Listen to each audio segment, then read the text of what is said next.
So Teodora, I'm going to bring you up, and I lost my notes. She is the head of the Commercial and Economic Office for the Consulate General of the Republic of Bulgaria.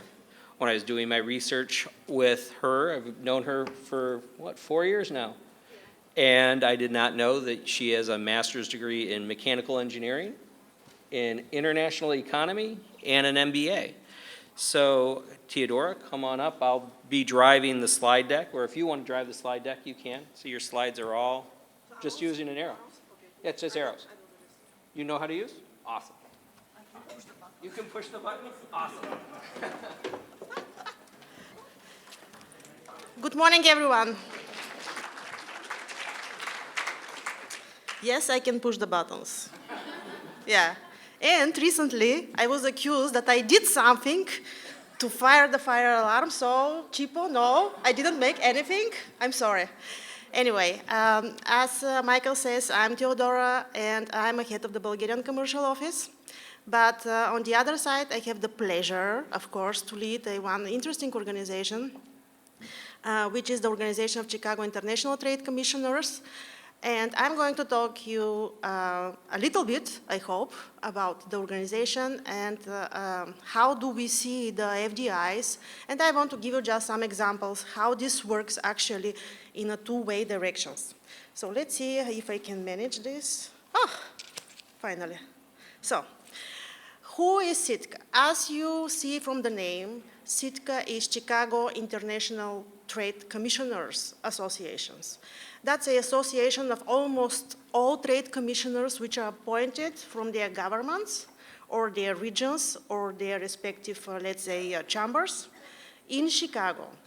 Let's say, just to give you a little bit of statistic, we have in Chicago approximately 70 consulates, and most of them have a trade officer or someone that is, let's say, appointed from the consulates. So we would say that we cover almost all over the world. So who are our members? Our members are different. We have people which are appointed from the government, like from the ministries, whether this is a Ministry of Foreign Affairs or Ministry of Economies or Trade, and they actually are doing for you a linkage between the economy, the business, the chambers in their country to you. So please use this resource. On the other side, we have people which are representing regions, like regions in different countries, which have a very specific focus on Chicago, and they want to do a lot of business or investment in or inward or outward Chicago. And also we have some chambers, depend on the, of course, legislation in the specific country, if the chamber can do this. So we are quite different varieties. On the other side, we cover Midwest, we have, let's say, I have colleagues which cover from 3 states up to 15.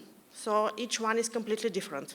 But anyway, Illinois, Chicago, is one of these states for all of us. So that's why we are here. When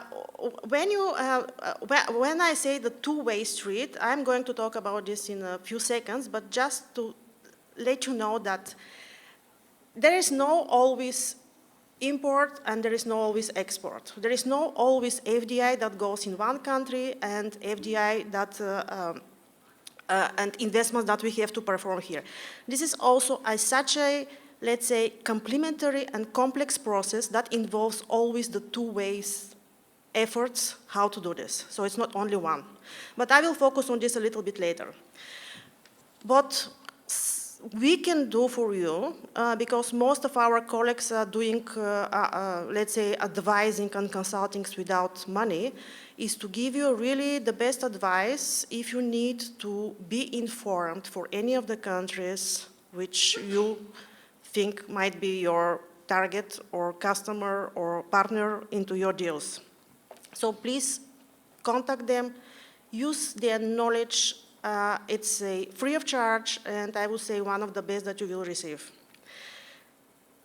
What basically the commissioners they are doing whatever Godfrey was doing for the Illinois Trade Office. We are doing the same, but for our own countries. So we would like to attract American investments to our countries and also to supply some let's say, very important goods to the American economy.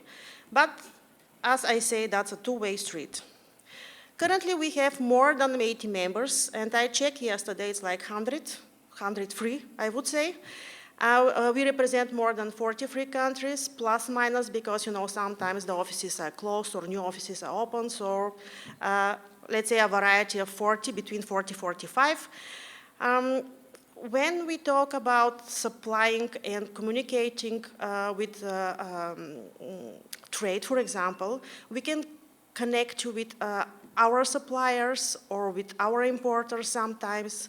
So use the information for example, trade offices for the FDI. They can give you the best information about the investments opportunities. And we are doing a lot of events. We are going and visiting different areas, for example. You can invite us if you want, of course, to see your region or your place. What I learned in USA that everything is based on the contacts. So if you have contacts with these people, then it's easy to approach.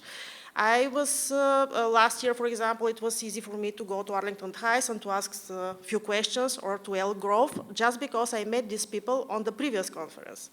So yeah, everything is, let's say, personally. Let's talk a little bit in details. So trade commissioners connecting the suppliers. When I'm saying suppliers, I personally work also with the people that would like to export. Some of my colleagues are focusing only on the import. But for me, it's important because when you export somewhere, you also create a workforce and employment in the country where you export. We usually work on the trade delegations, whether they're inward or outward, so we can usually support our country's trade delegation here in USA. But I personally was working with Trade Wings last year, and we did a really very good trade delegation in Eastern Europe from American companies. Also, as I said, they can advise you on the investment opportunities and incentives because they are really the people that have all the, let's say, legislative information about how this works in their specific countries. And you don't need to research this by yourself if you ask me. Assistance in trade shows, in forums. We had last year, I was calculating that there was like more than 50 trade delegations from our countries here in Chicago only. So these are people that are coming here, they are buying American products. These are people which are coming to make their contracts here with the American companies. And these are people which are actually helping to do so. Okay, there is a lot of other things like bid opportunities. We work also with a lot of universities and colleges. They sometimes are doing projects for us, whether it's a marketing project or we just facilitate the, let's say, contacts between the companies and the universities in order to do such a project, or any other opportunities. So we really focus on the, sometimes on the universities. And we advise all the investors from the Midwest about our home situation and sometimes about where there's the best way how they can invest. And also we invite our investors which would like to invest in Midwest, where is the best place they can, let's say, set up their business or land their activities. When I was saying two-way street, I meant this. FDI and international trade and the global supply chain are so much connected that now, currently, in this very moment, we can't simply separate them as a simple FDI or simple import or simple export. The new, let's say, business environment is focused on what the local companies can participate in the different, let's say, supply chains, whether you will receive a supply from Europe or you will get something from China and you will produce here a really beautiful product, but that's how the world works today. Additionally, within this project, we have so much technology transferred and associated businesses, like we was talking about, for example, imagine that you have an importer, simple importer here in let's say, Chicago. Then you have to hire a transportation company, then you have to invest into the warehousing, then you have to pay for the tax and sales advisor, and eventually you have to pay for the distributor and broker. So a simple importer can employ like up to 100 people and pay to them, and also pay taxes and sales. What examples I can give you is that I listed them two different. For example, I'm witnessing very often like US company, in order to bring the price down for the American product here in USA, they, for example, outsource some of their operations abroad. And they need, for that reason, our assistance. But the steel product is here. The steel, you benefit out of this because the price is going down. Let's say most of the benefit is here. We benefit too because the outsourcing allows us to employ people in our countries and actually to increase the competitiveness. On the other side, imagine, and I will give you this example as a business case in the end because this happens to me, let's say, before 1 month. If we decide as a foreign country or foreign company to open a facility here in USA, for example, assembly, and you need supply parts from Europe, then you have to import them in order to make the manufacturing here. So that's the two-way street we are talking about. And as a two outlines that I would like just to say is that outward FDI as good as inward, because they can bring you as much benefit as inward. And the import is not bad. That's the other example that I wanted to give you. It's a very global level, but let me explain what I have in mind. That's the trade, that's the relations, not trade. That's the relation between EU and US.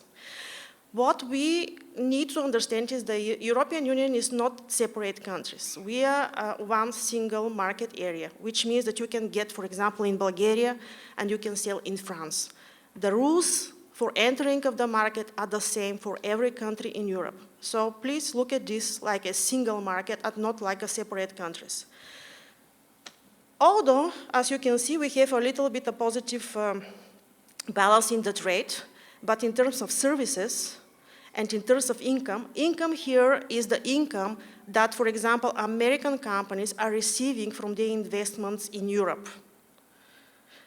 And the income for the European companies is what they receive here as income from their investment in US. So at the end of the day, when you just draw the line, we actually have absolutely equal economic relationships. And out of these relationships, we have 10 million people employed on the both sides of the ocean. Or additionally, 16 million which are with the associated businesses.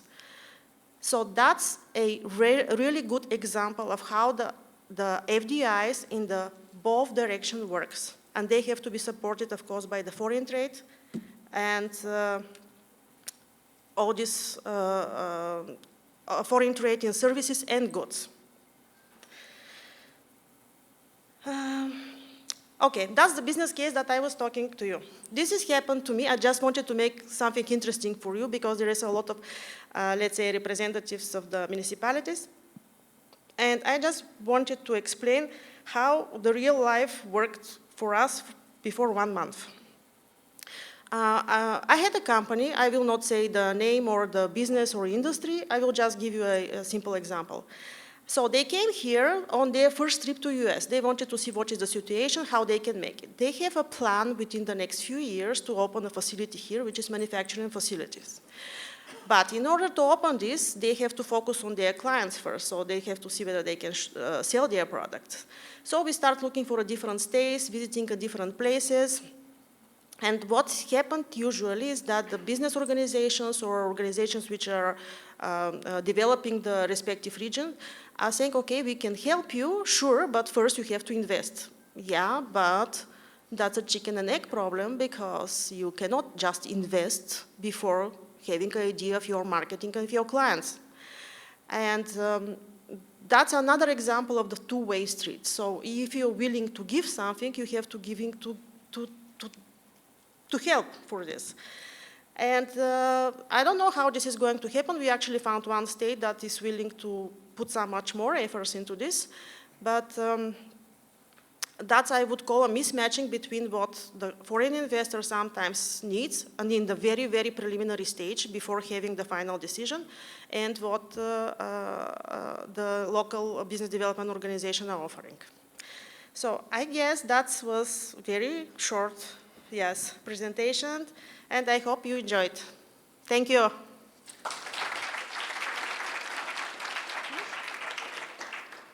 Okay. Anybody have any questions for Theodore? No, Leslie's got the mic. It's gone. It's gone. I can hear you. We can hear Leslie from that side. That's good.